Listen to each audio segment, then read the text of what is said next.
राम के भाई भरत, जिन पर सबसे कम चर्चा होती है, सबसे कम भरत पर बोला गया है। लक्ष्मण उनके साथ 24 घंटे रहते हैं। शत्रुघ्न पर तो कम ही बोला गया है, भरत पर सबसे कम बोला गया है। सरस्वती ने देवताओं के कहने पर मंथरा की बुद्धि फेर दी। सरस्वती ने देवताओं के कहने पर कैकेयी की बुद्धि फेर दी। लेकिन जब भरत ने कहा कि मैं भैया को वापस लेने जा रहा हूं, तो देवताओं में खलबली मच गई। बोले यार अभी तो गया है ये, और इसको लेने ही चल दिया, और राम भावुक भी है, इसके प्रेम में वापस ना आ जाएं। तो देवताओं ने सरस्वती को कहा कि तुम जरा बात कर दो। तो क्या कहती है सरस्वती? देवताओं से कहती है कि 1000 आंखें होने के बाद भी जिसको सुमेरु ना दिखता हो, तुम मूर्ख हो क्या? मोसो कहत भरत मति फेरी, मुझसे कहते हो भरत की मति फेर दूं? दुनिया में किसी की भी बुद्धि भ्रष्ट कर सकती हूं, भरत की बुद्धि भ्रष्ट नहीं होती मेरे करने से।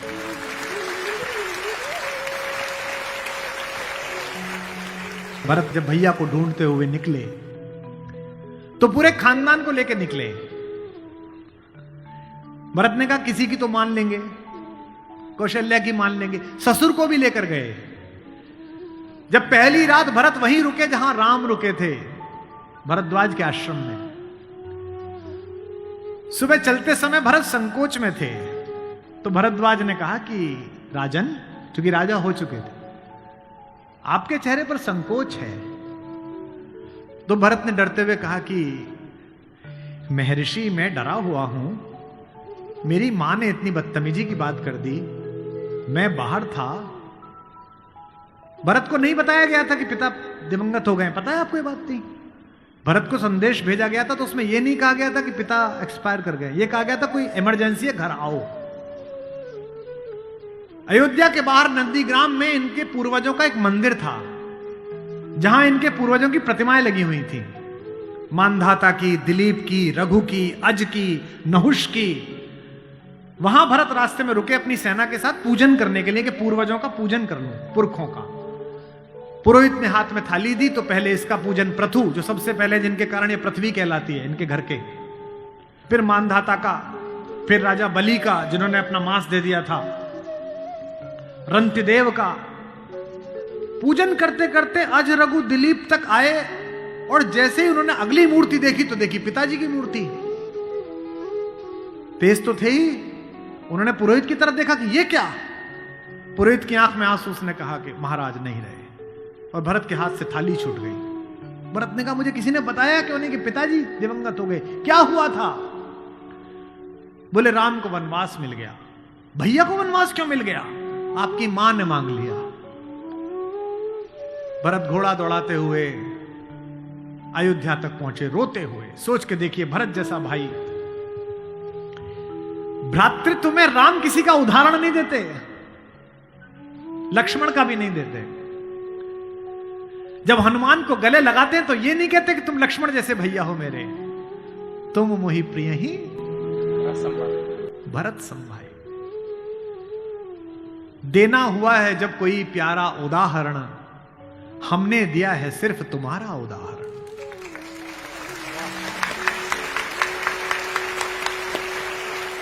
तो भरद्वाज से भरत ने पूछा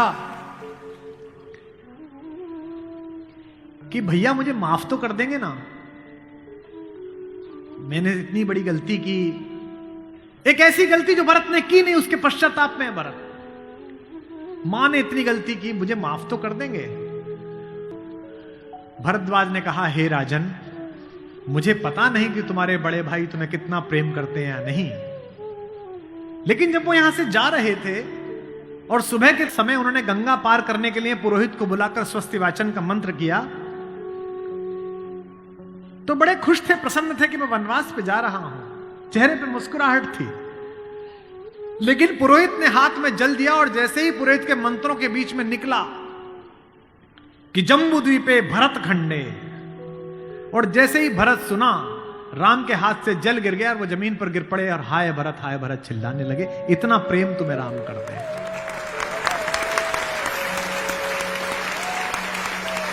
राम करुणा से भरे हुए हैं, इसीलिए करुणा निधि है।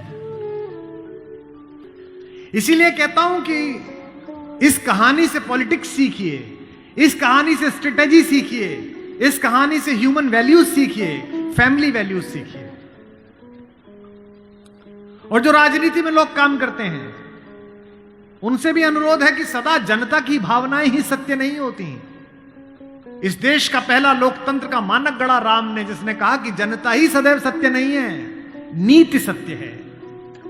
मैं इसको सिद्ध करके बताऊंगा अब आपको। जब राम जंगल गए तो सब दुखी थे, सब परेशान थे, हर आदमी उन्हें लौटाना चाहता था। अगर राम उसी दिन लौट आते तो सब खुश हो जाते। लेकिन राम ने जनमत का सम्मान नहीं किया, नीति का सम्मान किया। जब पहली बार चित्रकूट पहुंचे तो वन देवी उनका स्वागत करने के लिए आई। वन देवी ने पूछा कि आप मेरे यहां विश्राम करने आए हैं, मैं आपके लिए क्या कर सकती हूं। तो राम ने क्या मांगा होगा सोचो। राम ने कहा कि हे वन देवी, बाकी सब ठीक है, निभा लेंगे, पर्णकुटी बना लेंगे, फल फूल खा लेंगे, जिस रास्ते से मैं आया हूं उसके कांटे हटा देना। वन देवी ने कहा कि आप तो आ चुके, अब कांटे हटाऊं ना हटाऊं इससे क्या। राम ने जो उत्तर दिया वो आपकी आंख भिगोने के लिए काफी है। राम ने कहा कि मेरी तो कोई दिक्कत नहीं है, मेरे पैर में कांटे लग गए, पर मुझे ढूंढता ढूंढता मेरा भाई भरत इसी रास्ते से आएगा, उसको कांटे नहीं चुभने चाहिए, कांटे हटा दे।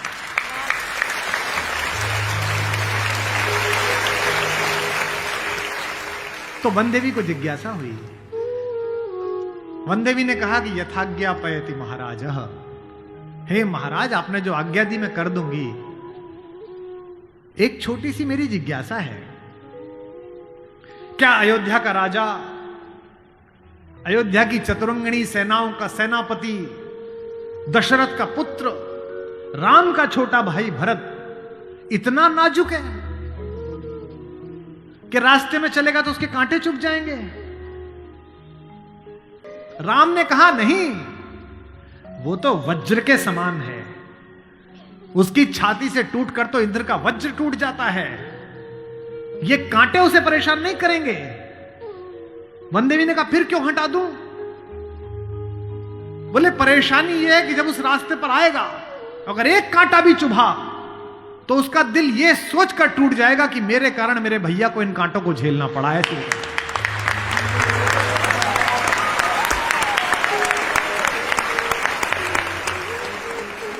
बिना चप्पलों के भरत चले, और जब चले तो भाई मृदु भूमि सकुच मन मन ही, भूमि भी संकोच से भर गई। कोमल चरण चलत बिनु पनहि, कोमल चरण चलत बिनु पनहि, भई मृदु भूमि सुकुचि मन मनि। इसका मतलब यह है कि भगवान स्वयं कष्ट सह सकते हैं, पर जो उन्हें प्रेम करता है वो कष्ट सहे, ये उन्हें स्वीकार नहीं है।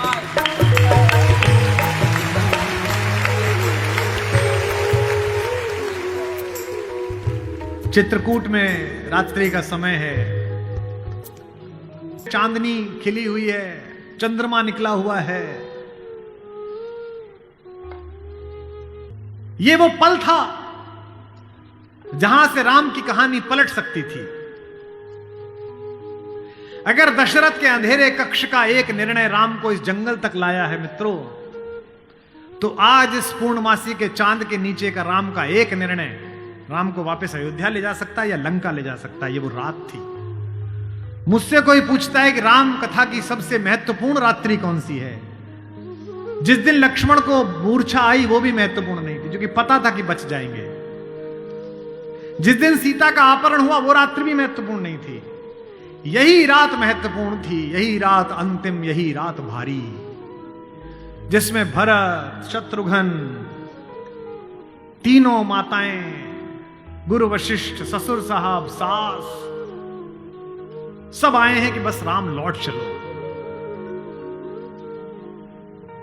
तदनंतर बैठी सभा उटज के आगे, नीले वितान के तले दीप बहु जागे। टकटकी लगाए नयन सुरों के थे वे, सब देख रहे थे। परिणाम उत्सुक उन भया तुरों के थे वे, वह चंद्रलोक था कहां चांदनी वैसी। प्रभु बोले गिरा गंभीर गूढ़ निधि जैसी। जब सबने खाना खा लिया, सबने पानी पी लिया, तब भगवान ने सबको बिठाकर पूछा। क्या सवाल पहला? भरत जैसे आदमी से, हे भरत भद्र अब कहो अभीप्सित अपना, इतनी दूर चल के आए हो, बताओ क्या चाहिए। सब सजग हो गए भंग हुआ ज्यों सपना। एक बात पूछी कि बेटा बताओ क्यों आए हो, तो क्या बोले भरत? हे आर्य रहा क्या भरत अभीप्सित अब भी। आप मुझसे पूछते हो कि मुझे क्या चाहिए? मुझे तो सब मिल गया भैया। इसी दिन के लिए तो मेरा जन्म हुआ था, पिताजी मर गए मेरे कारण, आप जंगल में बैठे हो मेरे कारण, सोने के आभूषण पहनने वाली मेरी भाभी एक वलकल पहने हुए मेरे कारण, जिसके सर पर अयोध्या का राजमुकुट होना चाहिए था उसके सिर पर जटाजूट है मेरे कारण। हे आर्य रहा क्या भरत अभीप्सित अब भी, मिल गया अकंटक राज्य उसे जब तब भी। पाया तुमने तरुतले अरण्य बसेरा, रह गया अभीप्सित शेष तदपि क्या मेरा। और मैं इसलिए भरत पर फिदा हूं कि भरत इतिहास का अकेला पात्र है जिसकी गलती नहीं है फिर भी प्रायश्चित कर रहा है।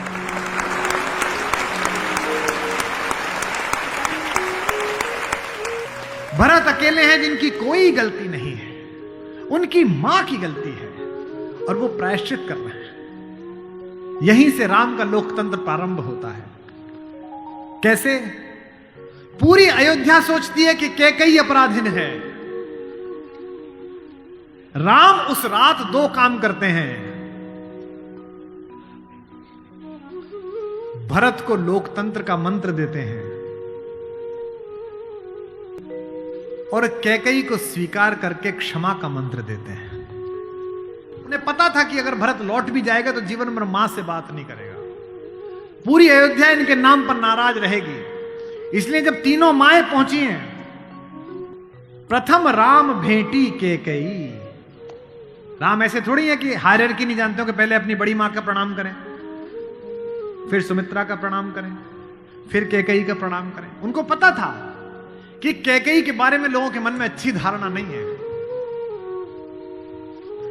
अगर देश के प्रधानमंत्री या आपके प्रदेश की मुख्यमंत्री किसी ऐसे व्यक्ति को मिल लें जिसके बारे में आपकी अच्छी धारणा न बन रही हो, तो आपकी धारणा बदलती है कि प्रधानमंत्री मिले थे, मुख्यमंत्री मिली थी, इसका मतलब अच्छा है। अगर ऐसे व्यक्ति की प्रशंसा कर दें, वो तो राम है। उनको पता है कि कैकेयी की मनोदशा कैसी है। और कैकेयी खुद कहती भी है, कहती है बेटे मुझसे जो अपराध हुआ है वो किसी से नहीं हुआ है। कहते आते थे अभी सभी नरदेही, माता न कुमाता पुत्र को पुत्र भले ही, पर हाय आज यह सुने विरुद्ध विधाता, है पुत्र पुत्र ही बनी कुमाता माता। क्या कहती हैं? युग युग तक चलती रहे कठोर कहानी, थी रघुकुल में भी एक अभागिन रानी, थूके मुझ पर त्रैलोक्य भले ही थूके, जो कोई कह सके कहे क्यों चूके। लेकिन एक बात मांगती हूं राम तेरे दरबार में, छीने न भरत का किंतु मातृपद मुझसे, रे राम दुहाई करूं और क्या तुझसे।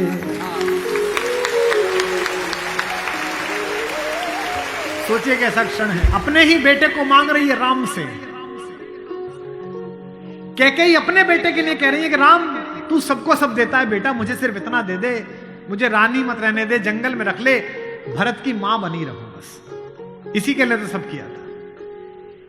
राम ने क्या कहा? हे अम्ब, ओ मेरी मां, हे अम्ब तुम्हारा राम जानता है सब,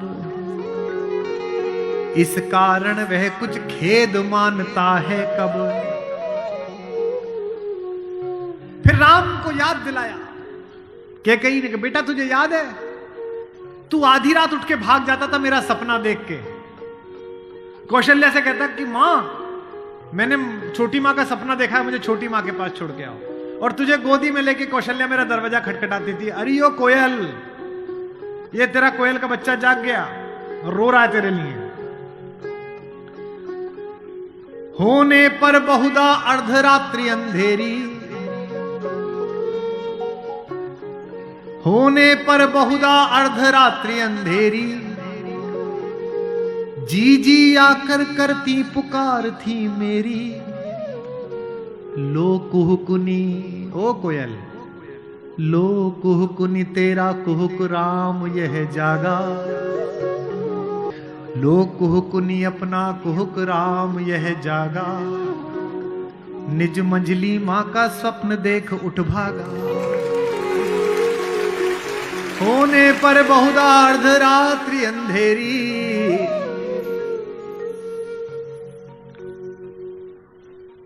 राम ने क्या कहा, मैं वही राम तू वही कैकेयी मेरी। कि 100 बार धन्य वह एक लाल की माई। कौन? 100 बार धन्य वह एक लाल की माई, जिस जननी ने है जना भरत सा भाई।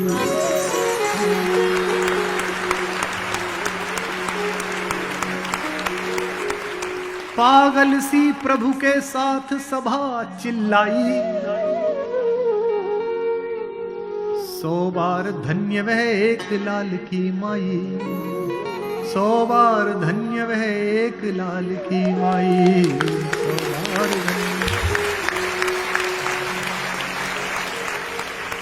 कौशल्या से लेकर जनक तक सबका बहुमत राम को लौटाने का था, लेकिन राम नीति के साथ रहे, जनमत की उपेक्षा नहीं है। भरत जैसा भाई पाना, लक्ष्मण जैसा भाई पाना, कैसे कैसे चरित्र है भाई। एक भरत की पत्नी है मांडवी, उनका जिक्र नहीं होता। एक हमारी मां और है उर्मिला, उसका जिक्र नहीं होता। उर्मिला का कलेजा देखिए, मांडवी का कलेजा देखिए। जिस दिन लौटने के बाद भरत ने राज्य संभाल लिया, भाई की पादुकाएं रखकर सिंहासन पर, कौशल्या जाग रही थी। उन्होंने देखा कि ऊपर कोई घूम रहा है, कोई छाया घूम रही है महल में अंतःपुर में। तो वो ऊपर गई तो देखा मांडवी घूम रही थी, भरत की पत्नी। तो कौशल्या ने पूछा कि बेटा तू सोई नहीं? उसने कहा हां मां मैं अभी जाग रही हूं। भरत सो गया होगा बेटा, तो उसके कक्ष में चली जा। तो कौशल्या से मांडवी ने कहा कि मां वो तो है ही नहीं यहां, कहां गया? बोले उन्होंने कहा कि भैया जब तक जमीन पे सोएंगे, भैया जब तक जंगल में रहेंगे, मैं महल में नहीं रहूंगा। वो अयोध्या के बाहर जो नंदीग्राम दिखता है ना, वहां दूर, वहां उन्होंने कुटिया बना ली है, प्राइम मिनिस्टर ऑफिस वहीं बना लिया, वहीं फाइल मंगाते हैं। तुझे नहीं ले गया? संकोच में पड़ी हुई मांडवी ने कहा, मां मैंने तो कहा था आप जंगल में अकेले कैसे रहेंगे कुटिया में, मैं सेवा कर दूंगी, ले चलो। उन्होंने कहा नहीं, भाभी राम भैया के साथ चली गई हैं, तीनों माओं को देखने के लिए कोई नहीं है, तुम यहीं रहो, उनकी जिम्मेदारी हम पर है। कौशल्या ने कहा कि बेटा सो जा। बोले मां वो उनकी कुटिया दिख रही है, उसमें अभी दीपक जला हुआ है, यानी कि वो अभी काम कर रहे हैं। एक बार वो दीपक मंगल हो जाए, अंधकार हो जाए, तो मैं भी जाकर सो जाऊंगी, ऐसी मांगी।